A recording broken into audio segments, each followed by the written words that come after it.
पिछला topic vitamin के बारे में पढ़ा था। उम्मीद करती हूँ कि आपके जितने भी डाउट्स थे सब क्लियर हो गए होंगे उस टॉपिक में। और पिछली बार हमने कौन से विटामिन्स के बारे में बात करी थी? वसा विलय यानी फैट सोल्यूबल वाले विटामिन्स के बारे में बात करी थी स्टूडेंट्स। तो आज हम बात करने वाले हैं कौन से विटामिन के बारे में। देखिए पिछला जो टॉपिक था उसी को आगे कंटिन्यू करेंगे। तो आज हम बात करने वाले हैं जल विलय वाले विटामिन्स की। तो मैं टॉपिक शुरू करने से पहले पिछले वीडियो पे एक बच्चे ने कमेंट किया था कि मैम प्लीज़ हिंदी में पढ़ाइएगा। तो बच्चों देखिए मैं आपको दोनों लैंग्वेज में पढ़ाऊंगी, क्योंकि देखो मेरे लिए तो ज़्यादा आसान है कि हिंदी में पढ़ाऊँ, चाहे मैं आपको इंग्लिश, अगर मुझे एक ही लैंग्वेज पे फोकस करना है, अगर हिंदी में पढ़ाती हूँ तो मेरी मेहनत कम है, या इंग्लिश में पढ़ाती हूँ तो मेरी मेहनत कम है। मैं आपको दोनों लैंग्वेज में इसीलिए पढ़ा रही हूँ। हाँ, एक्सप्लेन करने में मैं ध्यान दूंगी कि हिंदी ही बोलूँ, लेकिन मैं दोनों टर्म्स इसलिए लिख रही हूँ क्योंकि आगे आने वाले समय में ये आपके ही हित में होगा। ठीक है। अब जो बच्चे हैं भाई जिन्होंने पहले ही हथियार फेंक दिए, इंग्लिश को देख के जो पहले ही डर गया कि हमसे नहीं हो पाएगा, तो भाई उनका तो फिर कुछ नहीं हो सकता। लेकिन मैं अपनी तरफ से आपको दोनों लैंग्वेज में पढ़ाऊंगी, तो प्लीज़ दोनों लैंग्वेज में ही समझने का और प्रयास तो करें आप एक बार, हम बिल्कुल कर पाएंगे। ठीक है। और शुरू करने से पहले आपके अंगूठे के नीचे रेड कलर का एक बटन आ रहा होगा, प्लीज़ उसको सब्सक्राइब कर देना और बेल आइकन भी प्रेस कर देना। ठीक है। तो चलिए आज का टॉपिक शुरू करते हैं। वाटर सोल्यूबल यानी कौन से वाले विटामिन्स के बारे में बात करने वाली हूँ? जल विलय वाली विटामिन्स के बारे में। मैंने पिछली बार आपको याद करने के लिए एक ट्रिक बताई थी कि जल विलय वाली विटामिन्स अपनी कौन सी होती है। हिंदी में लिखती हूँ, गई भैंस पानी में। ठीक है, गई भैंस पानी में। पानी से क्या मतलब होगा इसका? पानी का मतलब है मैं जल विलय वाले विटामिन्स की बात कर रही होंगी। और भैंस का मतलब देखो, भैंस से मैंने आपको बताया था, भैंस से बी लिख दूं, से सी लिख दूं, तो यानी बी एंड सी वाली जो विटामिन्स है वो वाली विटामिन्स हमारी कहाँ आती है? जल विलय वाली विटामिन्स में आती है। अब जो बी विटामिन है स्टूडेंट्स, देखिए जो बी विटामिन है उसके ना बहुत ज़्यादा टाइप्स होते हैं, मतलब बहुत ज़्यादा प्रकार की होती है बी विटामिन्स। तो हमें जो एग्ज़ाम में इसके ऊपर क्वेश्चन पूछा जाता है वो सिर्फ यही पूछा जाता है कि इसका केमिकल नेम यानी कि इसका रासायनिक नाम क्या है। और दूसरा जो क्वेश्चन पूछा जाता है वो ये पूछा जाता है कि इस विटामिन की कमी से कौन सा रोग हो जाएगा या फिर कौन सी डिजीज़ हो जाएगी। तो ज़्यादा लोड नहीं लेना है कि इतनी सारी विटामिन को कैसे याद करेंगे, सिर्फ इनका रासायनिक नाम और इनसे होने वाले रोगों के नाम हमें याद करने हैं। उसके लिए भी जैसे मैंने आपको पिछली वीडियो में ट्रिक दी थी, मैं आपको अपनी तरफ से बहुत अच्छी ट्रिक दूंगी जिससे आपको उसको याद करने में कोई समस्या नहीं होगी। तो चलिए देखते हैं विटामिन बी के बारे में। देखते हैं पहले कितनी प्रकार की होती है हमारे विटामिन बी। तो विटामिन बी होते B1, B2, B3, B5, B6, B7, B9 and B12। अब आप देखेंगे कि यहाँ पर भी ये 1 से लेकर 12 तक एक सीरीज में नहीं है, नहीं ओके, 1 से लेकर 12 तक एक सीरीज में नहीं है। तो हम इसको कैसे याद करेंगे? 1 2 3 फिर 5 आ गया, फिर 6 फिर 7 फिर 8 नहीं है, फिर 9 आ गया, फिर 10 और 11 नहीं है, फिर 12 आ गया। ठीक है। तो अब इनको याद कैसे करें? तो 2 का पहाड़ा तो मेरे प्यारे बच्चों सबको याद होगा। 2 एकम 2, 2 दूनी 4, 2 तिया 6, 2 चौके 8। बस एक पे टिक करना है और एक को काटते जाना है। मेरे को 2 को रखना है, 4 को काट देना है, 6 को रखना है, 8 को काट देना है। तो B1, B2, 2 को मैंने रखा हुआ है, फिर है B3, 4 को मैंने काट दिया, यहाँ पर नहीं है, सीधा क्या है B5। उसके बाद में 6 को मैंने रखा हुआ है, तो ये देखिए B6, B7, 8 को काट दिया तो 8 कहीं नहीं है, B7 के बाद में सीधा क्या है B9। और यहाँ तक ये ट्रिक यहाँ तक अप्लाई करेंगे तो हम कहाँ पहुँच जाएंगे? B9 तक तो पहुँच ही जाएंगे। उसके बाद में B12 तो हम याद रख सकते हैं, एक इतनी सी विटामिन है। अब क्या ट्रिक देखेंगे कि कैसे इस बीमारी के हम केमिकल, इससे होने वाली बीमारियां हम कैसे याद करेंगे और इसके केमिकल नेम यानी इसका रासायनिक नाम हम कैसे याद करेंगे। तो चलिए उसकी आपको शॉर्ट ट्रिक देती हूँ। मैंने आपको बताया था B1, B2, B3, B5, B6 7, B9 and B12। अब देखिए इसका क्या, पहले से चलो इससे होने वाली बीमारी देखेंगे कि क्या देखेंगे। पहले चलो इसका केमिकल नेम देख लेते हैं, यानी रासायनिक नाम देख लेते हैं।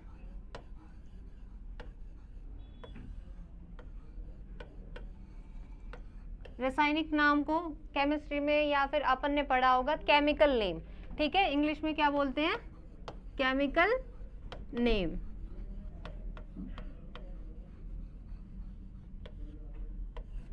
तो एक ट्रिक है, सबसे पहले मैं लिखूंगी टाइगर रहता नहीं पहाड़ पर, रहता नहीं, कहाँ नहीं रहता, पहाड़ पर। और फिर क्या है, जैसे एक डायलॉग बहुत फेमस हुआ था, सोनम बेवफा है, तो कैसे याद करेंगे। अभी बीच के आधे विटामिन को मैंने देखे, ये वाली जो विटामिन लिखी है इनके ऊपर सबसे ज्यादा क्वेश्चन पूछे जाते हैं, तो बीच की मैंने कुछ विटामिन को भी हटा दिया है। पहले चलो आपसे मैं ये इन्हीं विटामिन के बारे में बात करती हूँ। टाइगर रहता नहीं पहाड़ पर, तो B1 विटामिन को क्या बोलेंगे, बी से ये टाइगर है यहाँ पे, तो टी से क्या याद रखेंगे, थायमिन, यानी B1 विटामिन को क्या बोलेंगे, थायमिन। थायमिन को हिंदी में भी क्या बोलते हैं, थायमिन ही बोलते हैं बच्चों, ठीक है। उसके बाद में B2 विटामिन को क्या बोलते हैं, अब टाइगर रहता, आर से मतलब राइबोफ्लेविन, तो पहले इंग्लिश में लिख देती हूँ राइबोफ्लेविन। अब राइबोफ्लेविन को हिंदी में भी राइबोफ्लेविन ही बोलते हैं, बस आप इसको हिंदी में लिख लीजिए, राइबोफ्लेविन।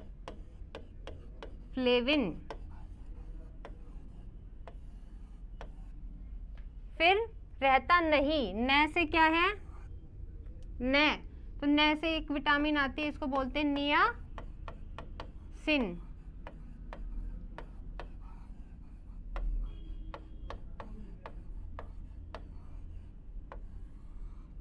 ठीक है। इंग्लिश में भी नियासिन ही बोलते हैं और हिंदी में भी क्या बोलते हैं, नियासिन ही बोलते हैं। उसके बाद में अब पे, ये भी पैसे है और ये भी क्या है, अपना पैसे ही है। तो देखिए कंफ्यूज नहीं होना है। अपन ने जब केमिस्ट्री पढ़ी थी तो वहां पर, यहाँ पर मैं किस विटामिन की बात कर रही हूँ, B5 की बात कर रही हूँ, और यहाँ पर क्या है, पे, तो पे और B5, इसका मतलब मैं पेंटो लगा सकती हूँ, क्योंकि 5 है, नंबर 5 के लिए हम यूज करते हैं पेंटो, तो मैं यहाँ पर लिख सकती हूँ पेंटो। तो इस वाले पै में और इस वाले पै में कंफ्यूज नहीं होना है, जहां पर B5 आ गया मतलब 5 से याद रखना है पेंटो, तो पेंटोथेनिक एसिड। मतलब हिंदी में क्या लिखूंगी इसको, हिंदी में भी यही बोलते हैं पेंटोथेनिक अम्ल, एसिड को हिंदी में क्या बोलते हैं, अम्ल। अब देखिए मुझे पता है ये थोड़ा सा क्या है, बोरिंग टॉपिक है कि यार इसका क्या नाम होता है, लेकिन विटामिन क्या है अपना बहुत इंपॉर्टेंट टॉपिक है, और विटामिन बी के बारे में अपने को सिर्फ इतना याद रखना है, इसके जो नाम है और सिर्फ बच्चों जो इसके रोग हैं, और ये आपको करना ही पड़ेगा। एक बार मुश्किल होगी, लेकिन अगर आपको ट्रिक समझ में आ गई तो ज़्यादा दिक्कत नहीं आएगी, इसलिए समझ लो। B7 को अब इसको क्या बोलेंगे, पै, तो एक पैसे तो क्या हो गया पेंटोथेनिक, और एक पैसे क्या हो गया पायरिडोक्सिन, ठीक है। पायरिडोक्सिन को हिंदी में क्या बोलेंगे, पायरिडोक्सिन।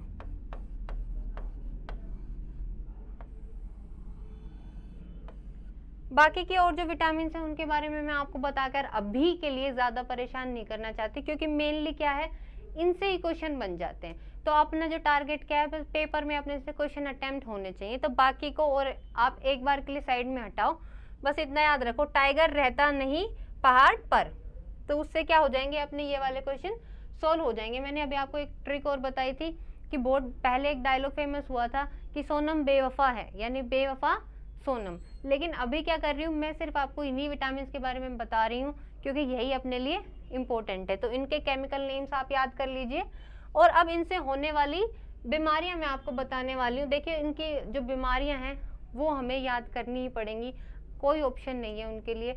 और सबसे विटामिन में जो सबसे महत्वपूर्ण जो है वो उसका रोग ही है। जो 100 में से 90 क्वेश्चन जो पूछे जाते हैं वो 90 बार यही क्वेश्चन पूछा जाता है कि इसकी कमी की वजह से कौन सा रोग हो जाएगा। तो और कुछ याद ना करें, चाहे करें या ना करें, लेकिन एक विटामिन की कमी से होने वाले रोग आपको बहुत अच्छे से याद करने पड़ेंगे। तो चलिए, थायमिन की कमी से क्या होता है सबने सुना होगा, और नहीं सुना होगा तो आप सुन लेंगे। विटामिन की कमी से विटामिन B1 की कमी से कौन सी बीमारी होती है? बेरी बेरी, ठीक है, हिंदी में भी इसको बेरी बेरी ही बोला जाता है, ये आप याद कर लीजिएगा, बेरी बेरी। उसके बाद में है राइबोफ्लेविन, यानी विटामिन B2 की कमी की वजह से कौन सी बीमारी होगी? विटामिन B2 की कमी की वजह से एक बीमारी होती है, उसको बोलते हैं किलोसिस। किलोसिस में क्या होता है बच्चों? इस बीमारी में क्या हो जाता है, अपने होठ के आसपास वाले जो एरिया है ना, ये जो स्किन है होठ के पास वाली, ये फट जाती है। तो किलोसिस का क्या मतलब हुआ, लिख दूं मैं आपके ताकि आपको याद रहे। होठों के पास वाली त्वचा फट जाती है, ठीक है।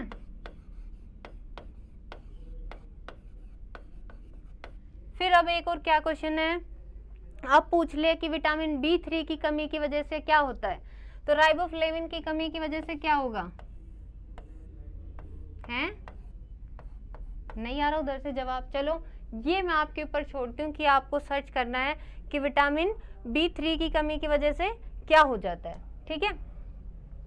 अब पेंटोथेनिक की कमी की वजह से क्या होगा, या पायरोडॉक्सिन की कमी की वजह से क्या होगा? मोस्टली तो देखो जो क्वेश्चन बनते हैं ना वो यहीं से ही बन जाते हैं, शुरुआत के जो मैंने आपको जिनके ये नाम याद कराए हैं, बस इनके ये नाम याद कर लेना, और एक दो जो बीमारियां हैं उनसे हमारे क्या बन जाएंगे, क्वेश्चंस बन जाएंगे, तो बस आपको वही याद करना है। अब जो नियासिन है, जो नियासिन की कमी से क्या हो जाता है? नियासिन है, नियासिन की कमी की वजह से एक बीमारी होती है जिसको बोलते हैं पेलेग्रा, ठीक है बच्चों, पेलेग्रा। पेलेग्रा का क्या मतलब होता है? इस बीमारी को एक और नाम दिया जाता है 4D। ये थोड़ा सा इंपॉर्टेंट है, आप इसको प्लीज बहुत अच्छे से याद करिएगा कि नियासिन की कमी की वजह से कौन सी बीमारी होती है, उसको बोलते हैं पेलेग्रा। पेलेग्रा को 4D मतलब 4D, 4D से मेरा क्या मतलब है, ये क्वेश्चन आपसे पूछ लेते हैं, वो कौन सी बीमारी से 4D वाले रोग हो जाते हैं। और 4D का क्या मतलब है ये मैं अभी आपको बताती हूँ। 4D मतलब 4 बार यहाँ पर कहीं ऐसा शब्द आएगा जिनकी शुरुआत कहाँ से होगी, D से हो रही होगी। तो सबसे पहले क्या है, डायरिया, जो पहला D है, ठीक है। मेरे को 4 बार D का जिक्र करना है, तो जो पहला D है उसका मतलब हो गया डायरिया, यानी कि दस्त लग जाना, ठीक है। एक जो दूसरा D है उससे क्या मतलब होगा, डिमेंशिया। देखो बिल्कुल भी घबराने की ज़रूरत नहीं है कि हिंदी में क्यों बोल रहे हैं, बस आप देख लो। शायद आपसे तो इतना ही पूछा जाएगा कि 4D कौन सी विटामिन की कमी से 4D या पेलेग्रा हो जाता है, तो आप तो नियासिन लिख देना, लेकिन आपको पता होना चाहिए कि 4D का मतलब क्या है। तो इसके साथ साथ में जैसे डायरिया, डायरिया को हिंदी में क्या कहते हैं, दस्त कहते हैं। तो एक है बीमारी क्या, डिमेंशिया। डिमेंशिया में क्या हो जाती है, याददाश्त कमज़ोर हो जाती है, ठीक है, याददाश्त कमज़ोर हो जाती है। अब एक और D है, इसका मतलब क्या है, डर्मेटाइटिस। इंग्लिश देख के बिल्कुल अपने हथियार नहीं फेंक देने हैं कि हमसे तो नहीं पढ़ा जाएगा। डर्मेटाइटिस, किसी की स्किन खराब हो जाती है, जैसे कहते हैं डर्मेटोलॉजिस्ट को दिखा ले, यानी कि त्वचा के डॉक्टर को दिखा ले, स्किन वाले डॉक्टर को दिखा ले। तो डर्मेटाइटिस मतलब स्किन की यानी त्वचा की बात कर रहा होगा, तो त्वचा रोग, त्वचा भी क्या होने लग जाती है बच्चों, खराब होने लग जाती है। उसके बाद में जो चौथा D है, इस D से क्या मतलब है, इसका मतलब होता है डेथ। डेथ का मतलब मृत्यु, ठीक है, मृत्यु, मर जाता है। तो ये है 4D 4D बीमारी, किसकी कमी की वजह से होगी, नियासिन की कमी की वजह से। अब जो मैंने आपको अभी जो विटामिन बताई है, अगर आप इतना भी याद कर लोगे, क्योंकि मेनली तो जो अपना सवाल बनता है वो किन से, वसा विलय वाले विटामिन से हो जाता है। विटामिन के जिसमें सबसे इम्पोर्टेंट है, मैंने आपको बताई थी। तो ये 4D ये भी अगर आप याद कर लोगे तो ठीक है। और बाकी की बची हुई विटामिन अगर मेरे को लगता है कि उसमें आपको बताना ज़रूरी है या वो इम्पोर्टेंट है, मुझे कहीं ऐसा नहीं लगा कि उनसे इतना कोई खास क्वेश्चंस बनते हैं, तो इसलिए जिन जिन से बनते हैं वो मैं आपको अभी करवा रही हूँ। अगर मेरे को आप लोग बोलते हो कि आगे वाले विटामिन को भी याद करने का कोई तरीका बताइए या उनको भी पढ़ाइए, तो उन बी टाइप की जो आगे बची हुई 2-3 विटामिन और बची है उनके बारे में भी मैं आपको बता दूंगी, पर अभी जो इम्पोर्टेंट है सिर्फ वही मैं आपको बता रही हूँ, ठीक है। अब यहाँ पर अपनी हो जाते बी विटामिन कंप्लीट। अब आती है जल विलय में एक और कौन से विटामिन बच गई अपनी, विटामिन सी, ठीक है। तो विटामिन सी, हिंदी में भी विटामिन को विटामिन ही कहते हैं, ये लीजिए हिंदी में लिख दिया है, क्योंकि बहुत सारे बच्चों की शिकायत रहती है कि मैडम हिंदी में पढ़ाइए। तो विटामिन सी, जैसे पिछली क्लास में बात करी थी, इसके बारे में भी 4 चीज़ें पढ़ेंगे। रासायनिक नाम, स्रोत क्या क्या हैं, कौन सा रोग हो जाएगा या इसका अवशोषण कहाँ पर होगा। तो इसका रासायनिक नाम सबको पता है कि विटामिन सी का रासायनिक नाम क्या होता है। जिसको नहीं पता तो ध्यान से सुन ले, समझ ले। एस्कॉर्बिक एसिड, एस्कॉर्बिक एसिड को हिंदी में भी एस्कॉर्बिक ही बोला जाता है। एस्कॉर्बिक एसिड को हिंदी में आप लोग बोलते हैं क्या, अम्ल, ठीक है। ये इसका केमिकल नेम या इसका रासायनिक नाम हो गया। दूसरा क्या पढ़ेंगे इसके बारे में, इसके सोर्स यानी कि स्रोत क्या क्या हैं। विटामिन सी के स्रोत है जो भी हम खट्टे फ्रूट्स खाते हैं या मिर्ची खाते हैं, वहां से हमें विटामिन सी मिल जाएगी। तो स्रोत में मैं लिख दूं सोर फ्रूट्स, सोर का मतलब होता है खट्टे फ्रूट्स, ठीक है, खट्टे फल। या फिर मैं लिख दूं चिली, चिली का मतलब क्या है, मिर्ची, ठीक है। हिंदी में लिख देती हूँ खट्टे फल, खट्टे फल और मिर्ची से हमें क्या मिल जाएगी, विटामिन सी की कमी को दूर कर सकते हैं। और अब इसके स्रोत हो गए, केमिकल नेम हो गया। तीसरा पॉइंट क्या पढ़ेंगे हम इसके बारे में, रोग क्या हो जाएगा इससे, ठीक है, जो सबसे इम्पोर्टेंट है। इन चारों पॉइंट्स में से सबसे ज़्यादा कुछ चीज़ इम्पोर्टेंट है तो वही यही है, बार बार बता रही हूँ कि कौन सा रोग हो जाएगा। तो इससे कौन सा रोग हो जाता है, स्कर्वी, विटामिन सी की वजह से हो जाता है स्कर्वी। स्कर्वी में क्या होता है, जबड़ों से खून निकलता रहता है, जिनमें विटामिन सी की कमी हो गई उनके जबड़ों से खून निकलता रहता है। अब अवशोषण कहाँ पर होगा इस विटामिन का,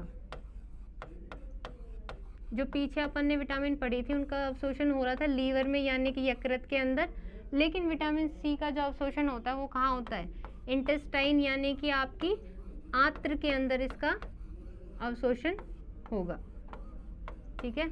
ये इंटेस्टाइन को लिख दिया हिंदी में, आपकी आंत्र के अंदर इसका अवशोषण हो जाएगा। तो ये 4 पॉइंट ध्यान रखना।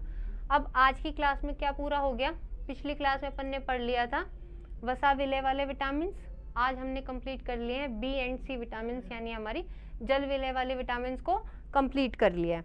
तो अब चलिए, अब मैं आपको एक नया ही टॉपिक बताने वाली हूँ जो वैसे बिल्कुल बेसिक है, न्यूट्रिशन के बारे में बताने वाली हूँ, पोषण के बारे में बताने वाली हूँ। तो इस भी टॉपिक में साथ साथ में इंग्लिश हिंदी दोनों बोलूँगी, तो बिल्कुल टेंशन मत लेना। एक्सप्लेन आपको हिंदी में ही किया जाएगा लेकिन टर्म्स दोनों लिखूंगी। तो आई सजेस्ट, लास्ट टाइम भी बोला था कि आपको भी अपने जो नोट्स बनाने हैं दोनों लैंग्वेज में बनाने हैं, ठीक है। तो अभी जो बताने जा रही हूँ वो न्यूट्रिशन, आपका सबसे पहला बायो का जो टॉपिक है ना वो न्यूट्रिशन यानी पोषण के ऊपर ही है। तो ये तो सबसे बेसिक है, देखो पोषण, और इससे ज़्यादा नीचे क्या पढ़ेंगे, तो पोषण से शुरू करते हैं। और जो सबसे इम्पोर्टेंट टॉपिक था विटामिन, पोषण में ही आता है हमारा विटामिन बी, वो मैं आपको कवर करवा चुकी हूँ। कल की क्लास में अपना विटामिन पूरा हो चुका है। मैं आपसे विटामिन के टॉपिक के ऊपर जो हमारे पिछले साल में क्वेश्चंस आ रखे हैं वो क्वेश्चंस हम उसके साथ साथ सोल्व करते चलेंगे। हम ऐसे ही करेंगे, एक टॉपिक कंप्लीट हुआ और फिर उसके बाद में अपन उसके क्वेश्चन आंसर सोल्व कर लेंगे। तो अभी शुरू करते हैं न्यूट्रिशन। न्यूट्रिशन का मतलब क्या है, हिंदी में क्या बोलते हैं, मतलब बोलते हैं हिंदी में, इसका मतलब होता है पोषण। अब देखिए स्टूडेंट्स, जो हमारा पोषण है यानी हमारा जो न्यूट्रिशन है वो 6 एलिमेंट्स का मतलब 6 तत्वों से मिलकर हमारा पोषण बना हुआ होता है। तो मैं यहाँ लिख दूं कि ये 6 एलिमेंट्स यानी एलिमेंट्स को हिंदी में बोलते हैं तत्व। 6 तत्वों से मिलकर हमारा पोषण बना हुआ होता है। वो 6 तत्व कौन कौन से हैं उनके बारे में देखते हैं। सबसे पहला कौन सा? कार्बोहाइड्रेट। सबने सुना है कार्बोहाइड्रेट को, हिंदी में भी कार्बोहाइड्रेट ही बोलते हैं, इसलिए मैं इसको इंग्लिश में ही लिखा है। आप इसको अपने लैंग्वेज में हिंदी में लिख सकते हो। जिस चीज़ को हिंदी में अलग और इंग्लिश में कुछ अलग बोलते हैं वो साथ के साथ में लिख दूंगी। जैसे कि अब कार्बोहाइड्रेट के बाद में एक दूसरा तत्व या दूसरा एलिमेंट कौन सा हो गया? फैट। फैट को क्या बोलते हैं? वसा।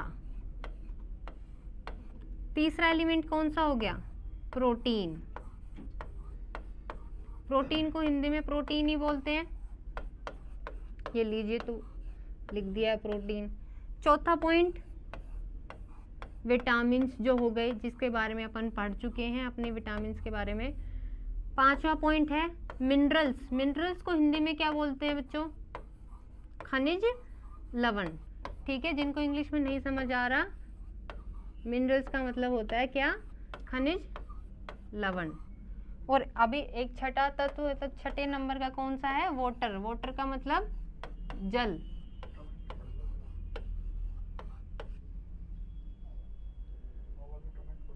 कहाँ से?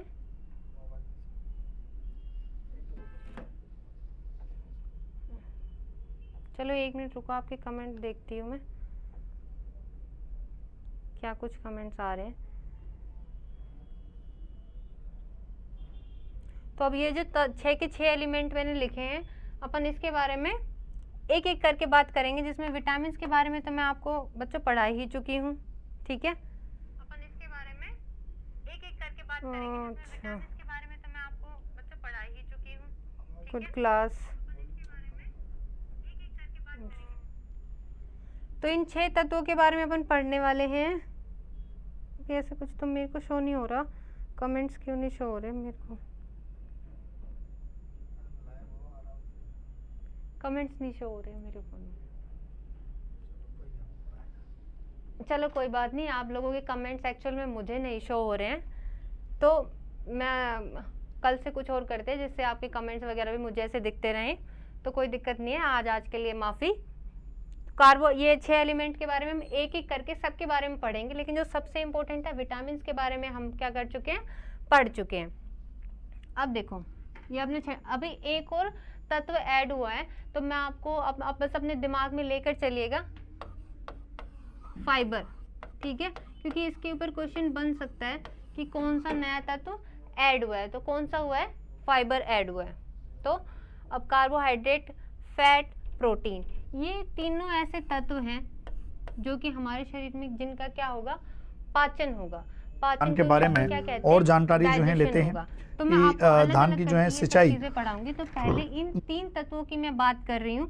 इन 3 तत्व का शरीर में क्या होता है? डाइजेशन। इसकी और जानकारी के बारे में हिंदी में क्या जैसे बोलेंगे? कि सबसे पहले हमने इनका होता है पाचन। अब देखिए, अभी तक अपन ने सिर्फ ऐसे पढ़ा है कि डाइजेशन, पाचन, कि हाँ ये खा लिया, पचा लिया। डाइजेशन या पाचन का एक्चुअल में मीनिंग क्या होता है? ठीक है, मैं आपको वो बताने वाली हूँ। तो ये अभी 3 टर्म्स के बारे में बात कर रही हूँ, ये ध्यान रखना, क्योंकि मैं नेक्स्ट स्लाइड ले रही हूँ। Carbohydrate, fat and protein. तो मैंने बताया कार्बोहाइड्रेट, फैट एंड प्रोटीन का क्या होगा?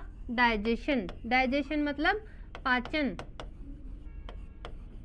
ठीक है, पाचन का मतलब क्या है? देखो बच्चों, जैसे मैंने रोटी खाई, रोटी अभी क्या है? कॉम्प्लेक्स है, क्या है? जटिल पदार्थ है अभी एक, जिसको किस में कन्वर्ट करना है? एक सिंपल फॉर्म में। सिंपल यानी सरल पदार्थ में। अभी जो रोटी मैंने खाई है वो किस फॉर्म में है? जटिल फॉर्म में है, और इसको किस में कन्वर्ट करना है? सरल पदार्थ में।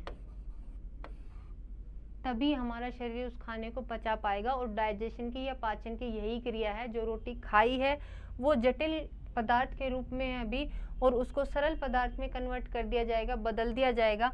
फिर वो खाना जो शरीर में नहीं पचा वो मल के रूप में बाहर निकल जाता है। तो ये क्या क्रिया हो गई, ये कौन सी क्रिया है अपनी, डाइजेशन या पाचन। तो ये तीनों पदार्थ कार्बोहाइड्रेट, फैट मतलब वसा और अपना जो प्रोटीन होता है, उन तीनों का डाइजेशन या पाचन होगा। तो वो तत्व जिनका शरीर में क्या होता है, पाचन होता है, उनसे हमें क्या मिलेगी, एनर्जी मिलती है। एनर्जी यानी कि ऊर्जा मिलती है। हिंदी में आप लोगों की लैंग्वेज में क्या मिलती है, ऊर्जा। ठीक है, जैसे हमने रोटी खाई, घी के साथ में रोटी खा ली और प्रोटीन एग वगैरह आपने खाया, तो शरीर में फटाफट क्या आ जाती है, एनर्जी आ जाती है कि नहीं आ जाती है। तो वही मैं बोल रही हूँ कि वो पदार्थ जिनका शरीर में क्या होता है, पाचन होता है, उनसे क्या मिलती है, हमें ऊर्जा मिलती है। ठीक है, तो ऊर्जा किस किस से मिलेगी, शॉर्ट में लिख रही हूँ, कार्ब्स यानी कि आपके कार्बोहाइड्रेट, फैट मतलब आपका वसा, और एक और चीज़ है प्रोटीन। ठीक है, इन तीनों से हमें क्या मिलेगा, अगर हम ये तीनों खाते हैं तो हमें ऊर्जा मिलती है। अब बाकी के बचे हुए जो नीचे वाले एलिमेंट्स हैं वो कौन से एलिमेंट्स हैं, विटामिन हो गया, मिनरल यानी खनिज लवण हो गया। देखिए अगर आपको स्क्रीनशॉट लेना है तो उधर वाले का स्क्रीनशॉट आप ले लीजिएगा। मिनरल को हिंदी में क्या बोलते हैं, खनिज लवण। और एक तीसरा पॉइंट और क्या हो गया, वाटर। देखिए कहीं भी जब बाहर होते हैं तो कभी भी पानी पीने से किसी की प्यास बुझी है, ये मिनरल वाटर यानी खनिज लवण वाला पानी पी लीजिए आप, उससे किसी की मतलब प्यास तो बुझ जाती है, मेरा मतलब है उससे क्या किसी की भूख मिटी है या उसके शरीर में एनर्जी आ गई, पानी पी के आप एनर्जी ले सकते हैं, नहीं। सेम वैसे ही विटामिन खाकर हमारे शरीर में वैसे एनर्जी नहीं आ सकती। तो ये तीनों वो पदार्थ है जिनका शरीर में क्या नहीं होता, इनका अपने शरीर में पाचन नहीं होता, यानी कि डाइजेशन नहीं होता। तो इनका क्या होता है हमारी बॉडी में, विटामिन हम पढ़ चुके हैं। इन तीनों तत्वों का शरीर के अंदर क्या होता है, अवशोषण होता है, यानी कि इनका अब्जॉर्प्शन होता है। जैसे विटामिन के बारे में मैंने हर एक विटामिन के बारे में बताया है कि इस विटामिन का अवशोषण या अब्जॉर्प्शन शरीर के कौन से हिस्से में होता होगा। तो अवशोषण यानी इंग्लिश में लिख दूं अब्जॉर्प्शन। ठीक है, किन किन का अब्जॉर्प्शन होता है, विटामिन, खनिज लवण और जल का सिर्फ अब्जॉर्प्शन होता है। तो वो तत्व जिनका अब्जॉर्प्शन होता है उनसे हमें क्या नहीं मिलेगी, एनर्जी यानी कि ऊर्जा नहीं मिलती है। एक आपका खाना खाकर जो ऊर्जा आती है या फिर भूख लगी है बहुत ज़बरदस्त, और वही ऊर्जा क्या आप पानी पीकर लेने की कोशिश करोगे तो मिल जाएगी, कभी नहीं मिलती है। ठीक है, तो भूख खाने से ही मिटती है और एनर्जी खाने से ही आती है, इनसे कभी अपने को ऊर्जा नहीं मिलेगी। अब डाइजेशन या पाचन आपने देख लिया, अब्जॉर्प्शन का भी बस ऐसे हो गया कि अवशोषण हो गया। तो अवशोषण का भी मीनिंग क्या होता है, तो कुछ भी किसी भी टॉपिक को शुरू करने से पहले मैं आपको बताना चाहती हूँ कि अवशोषण का क्या मतलब होता है, यानी जो टर्म है अपनी क्या, अब्जॉर्प्शन।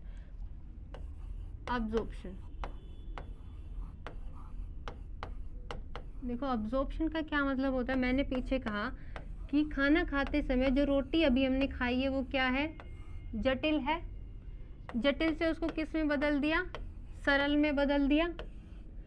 यही हमारा डाइजेशन है, यही पाचन था, इसी को पाचन बोला था।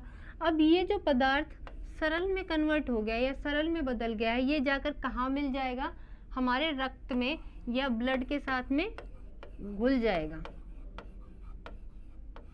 जो पदार्थ या जो खाना अभी सरल में कन्वर्ट हो गया है वो अब हमारे ब्लड में, हमारे रक्त में जाके घुल जाएगा, और इसी घुलने को, इसी चीज़ को मिक्स होने को क्या बोलते हैं, अब्जॉर्प्शन।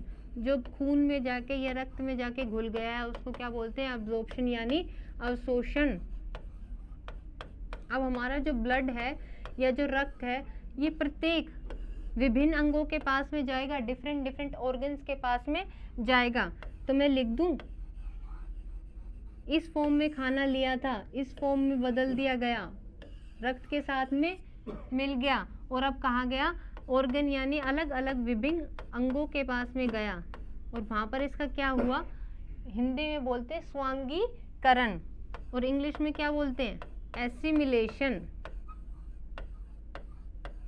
तो अंगों के पास में जाके क्या हो गया, इसका स्वांगीकरण या इंग्लिश में एसिमिलेशन। तो मेरे ख्याल से तो अभी आपको कोई डाउट नहीं होगा कि पाचन क्रिया क्या होती है या अवशोषण क्रिया क्या होती है। एक और नया ऐड हो गया, स्वांगीकरण। बस ये जब रक्त में मिला हुआ सरल पदार्थ जब विभिन्न अंगों के पास में जाता है उसी को स्वांगीकरण या एसिमिलेशन कहा जाता है। अब तीन ही चीज़ें देखी थी अब तक, कार्बोहाइड्रेट, फैट और प्रोटीन, जिनका पाचन हो रहा है हमारे शरीर के अंदर और उनसे क्या मिल रही है, ऊर्जा मिल रही है। उसके बारे में ये तीन चीज़ें देखी, विटामिन्स, मिनरल्स और जल। मिनरल का मतलब खनिज लवण, इनसे क्या नहीं मिलती, ऊर्जा नहीं मिलती है। ठीक है, अब इन चीज़ों को एक एक करके देखते हैं कि ये होती क्या है। कार्बोहाइड्रेट के बारे में भी पढ़ेंगे, हर एक टॉपिक पर एक एक अलग अलग क्लास होगी और सिर्फ क्लास वहीं तक होगी जहाँ से अपने क्वेश्चन सॉल्व हो जाएं। ठीक है, तो ज़्यादा बहुत डिटेल में कुछ नहीं पढ़ना है, जो अपने पेपर में आता है वही पढ़ना है। तो कार्बोहाइड्रेट और क्या था, फैट, फैट मतलब वसा, और क्या था, प्रोटीन। तो इससे अपने को एनर्जी मिल रही थी, वसा से भी अपने को एनर्जी मिल रही थी और प्रोटीन से एनर्जी भी मिल रही थी। लेकिन प्रोटीन का एक और काम क्या होता है, देखिए प्रोटीन का काम क्या होता है, जब 0 से हम 24 वर्ष तक, जब इंसान के 24 जीवन के शुरुआती 24 साल होते हैं तो उस वक्त प्रोटीन का क्या कार्य होता है उसके शरीर में, वो काम करता है बॉडी बिल्डिंग का। जैसे आजकल की जो जनरेशन है वो बहुत ज़्यादा है बॉडी बिल्डिंग के अंदर, तो भाई बॉडी बनाने की सही एज क्या है, 24 से 24 साल तक, 0 से 24 साल, क्योंकि इस वक्त आपका प्रोटीन क्या काम कर रहा होगा, शरीर की मरम्मत में लगा हुआ होगा, बॉडी बिल्डिंग के अंदर लगा हुआ होगा। लेकिन 25 वर्ष के बाद यानी 24 साल के बाद में प्रोटीन क्या करता है, फिर ये बॉडी बिल्डिंग में इतना काम नहीं करता है, फिर ये घाव भरने का काम करता है। ठीक है, घाव भरना इंग्लिश में बोलते हैं वाउंड हीलिंग, घाव को इंग्लिश में बोलते हैं वाउंड और भरना का मतलब हीलिंग। शरीर पे जो भी चोट लग जाती है, कहीं भी लग जाए, तो वो घाव को भरने का काम कौन करेगा, प्रोटीन।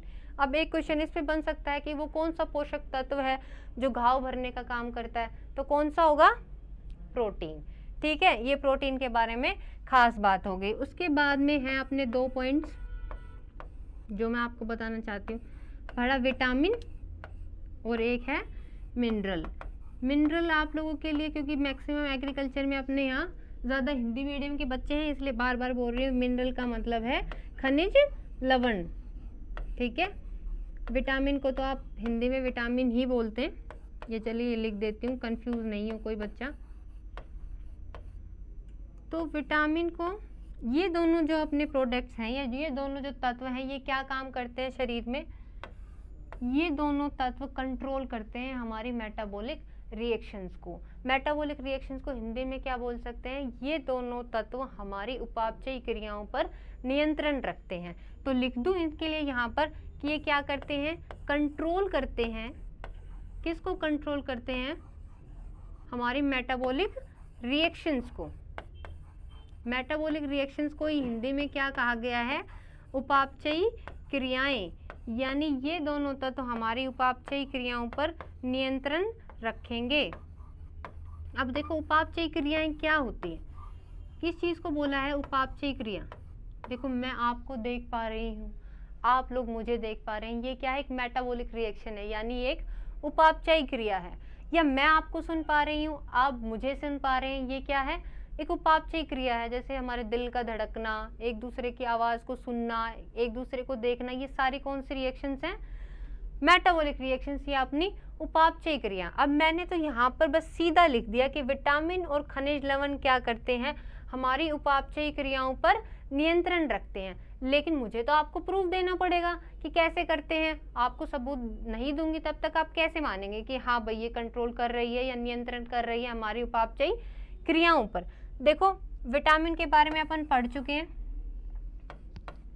तो जैसे कोई भी विटामिन ले लो, मैं विटामिन ए की बात करती हूँ, ठीक है, विटामिन ए की बात कर रही हूँ, तो विटामिन ए में हमने देखा था इसका केमिकल नाम क्या था, रेटिनोल। जो सबसे अपनी पहली क्लास हुई थी बायोलॉजी में, उसने सबसे पहले अपन ने विटामिन ए के बारे में ही पढ़ा था और उसका रासायनिक नाम क्या बताया था, रेटिनोल।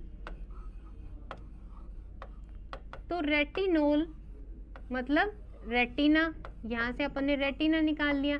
रेटिना वो जगह है जहाँ से आप सब समझो मुझे देख रहे हैं, तो मेरा प्रतिबिंब आपकी आंखों में कहाँ बनेगा, आपके रेटिना के ऊपर बनेगा, या मैं आपको देख पा रही हूँ तो मेरी आंखों के रेटिना के ऊपर आपका प्रतिबिंब बनेगा।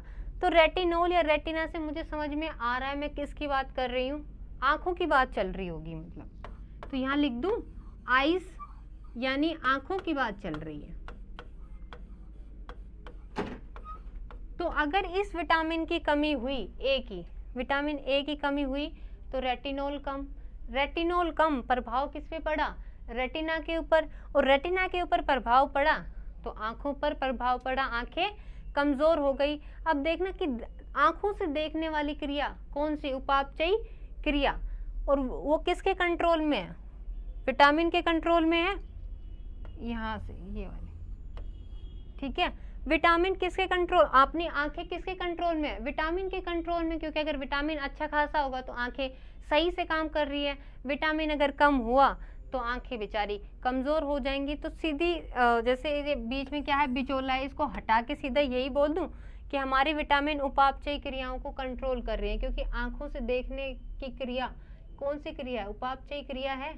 तो सीधा सीधा ये बोल दो कि विटामिन कंट्रोल करती है हमारी उपापचयी क्रियाओं को, यानी हमारी आंखों से देखने वाली क्रिया को कौन कंट्रोल कर रहा है, विटामिन, जो कि एक उपापचयी क्रिया है, ठीक है। उसके बाद में आता है मिनरल। मिनरल के लिए भी यानी खनिज लवण के लिए भी मैंने एक बात बोली, क्या बोला कि ये भी हमारी मेटाबॉलिक यानी उपापचयी क्रियाओं को कंट्रोल करता है। अब देखिए कैसे हमारा खनिज लवण उपापचयी क्रियाओं को कंट्रोल करता है, ठीक है। मिनरल यानी खनिज लवण,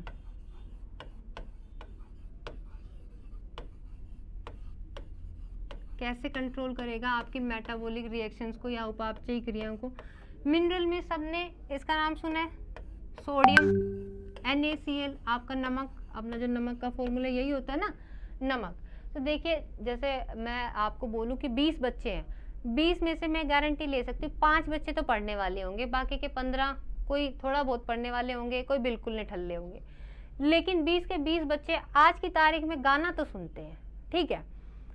तो सोडियम, आज की दुनिया में भाई कोई किसी से सच्चा प्यार करता है तो सोडियम है जो कि पानी से करता है। आपने वो गाना सुना है, तू जहाँ मैं वहाँ, तो ये बात सोडियम पानी को कहता है कि भाई देख जहाँ जहाँ तू है ना वहाँ वहाँ मैं रहूँगा, क्योंकि मैं तेरे बिना नहीं रह सकता, तो जहाँ तू रहेगा मैं तेरे साथ आऊँगा ही आऊँगा। तो यहाँ पर ये गाना याद कर लेना, मैं तू जहाँ मैं वहाँ, ठीक है। तो समझो कि अगर सोडियम की यानी कि नमक का अमाउंट, क्योंकि सोडियम कहाँ से आ रहा है, नमक से ही आ रहा है, सोडियम का अमाउंट या उसकी क्वांटिटी शरीर के अंदर बढ़ जाए तो वहाँ पर क्या पानी बढ़ जाएगा, क्योंकि सोडियम जहाँ होगा पानी भी वहीं होगा, ठीक है। जहाँ सोडियम वहाँ पानी, या जहाँ पानी वहाँ सोडियम। तो सोडियम बढ़ा तो पानी बढ़ा। अब पता नहीं सबको पता है कि नहीं पता है, जो अपना ब्लड होता है यानी जो अपना रक्त होता है वो 50% किसका बना हुआ होता है, उसमें 50% जो हिस्सा है वो पानी का हिस्सा है, ठीक है। तो सोडियम बढ़ा, पानी बढ़ा, पानी बढ़ा तो क्या बढ़ा, ब्लड यानी रक्त बढ़ा।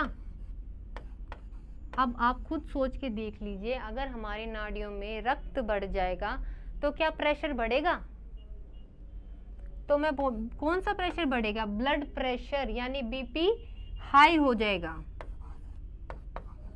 यहाँ से अब आपको याद रहेगा कि नहीं रहेगा, सोडियम बढ़ा तो पानी बढ़ा, पानी भी बढ़ गया तो ब्लड बढ़ गया, और ब्लड बढ़ गया तो प्रेशर बढ़ जाएगा यानी कि बीपी हाई हो जाएगा। इसीलिए डॉक्टर्स क्या कहते हैं, अगर हो बीपी हाई तो मत खा नमक मेरे भाई। तो यहाँ से इसको ऐसे याद कर लेना। अब अभी एक उल्टी सिचुएशन में आपको बताऊं, इमेजिन करिए जो मैंने अभी बोला उसके उल्टा मैं अभी बताने जा रही हूँ।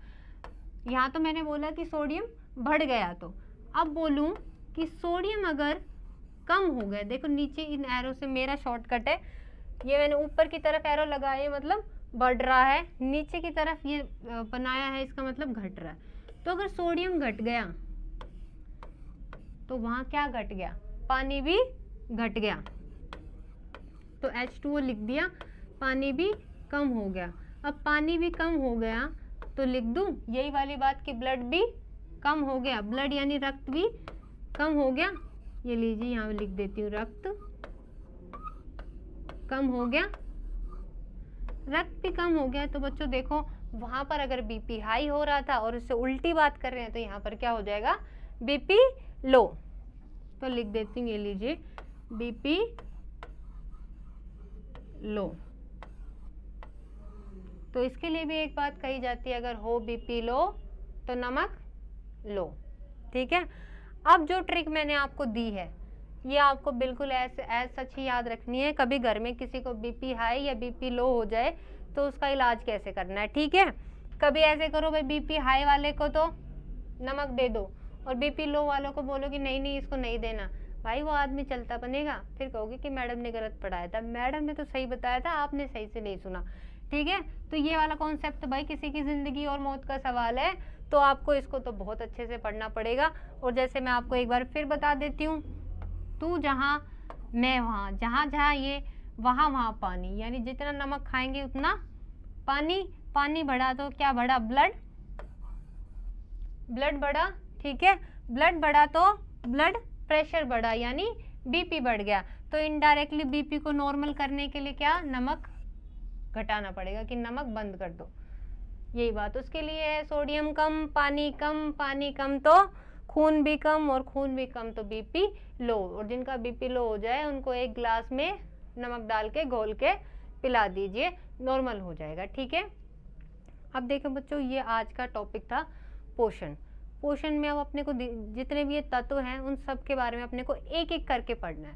तत्वों में भी जो सबसे इम्पोर्टेंट टॉपिक था वो था अपना विटामिन। विटामिन के बारे में मैं आपको अच्छे से पढ़ा चुकी हूँ, और कल की क्लास में मैं विटामिन से रिलेटेड सारे क्वेश्चंस आपको सोल्व कराऊंगी जो अपने प्रीवियस ईयर पेपर में आए हुए हैं। तो मैं आप सब लोगों से रिक्वेस्ट करती हूँ कि जो विटामिन मैंने आपको जो पढ़ाया है उसको आप अच्छे से क्या कर लीजिएगा, रिवाइज कर लीजिएगा, क्योंकि कल अपन वो क्वेश्चंस सोल्व करने वाले हैं और कल अपन एक नया टॉपिक शुरू करने वाले हैं। ठीक है। मैं उम्मीद करती हूँ कि आपको मेरी आज की क्लास अच्छी लगी होगी। अगर आपको कोई भी डाउट है, कोई भी समस्या है तो प्लीज़ मेरे को कमेंट करके आप बताइएगा, और चैनल को सब्सक्राइब ज़रूर कर दीजिएगा। ठीक है। हम आपका भला कर रहे हैं तो आप भी हमारा भला करना तो बनता है। तो चैनल पे लाइक कर, वीडियो पे लाइक का बटन और चैनल को सब्सक्राइब ज़रूर कर दीजिएगा। Thank you so much.